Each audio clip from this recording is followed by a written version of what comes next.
You're probably wondering why a busy public servant, and we know that a lot of public servants are very busy these days, why would a public servant do a cost-benefit analysis course? Well, there are very good reasons actually, and you may not have thought about them. So let's go through them very quickly. But the really important one is that you don't mislead ministers. And it's very easy, even with the best of intentions, to mislead a minister if you don't understand what a consultant has given you. You may not even know what they're talking about, you just see a figure at the end and you've got to be able to explain it, and it's too difficult. So apart from that, you might want to do a cost-benefit analysis yourself.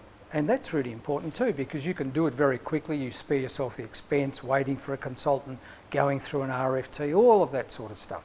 So this is a really worthwhile course to think about. Now, a lot of people are put off, I should say, by mathematics. We don't use any mathematics in this course, just a bit of arithmetic occasionally, but we don't scare you with the usual economists, mathematics and symbols all over the blackboard.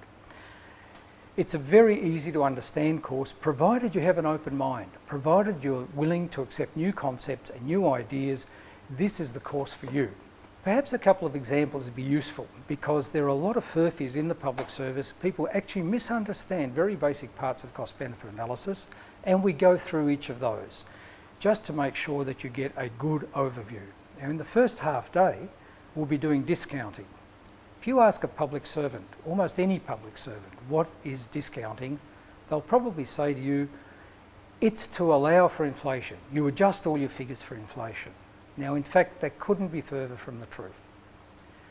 It is not something which allows for inflation. You allow for differences in time when you receive benefits or costs, when they accrue, and you adjust those because a benefit or a cost in the present is worth quite a different amount to something received in the distant future. So we use discounting for that. Another furphy which is very common is that cost-benefit analysis cannot put monetary figures onto environmental issues.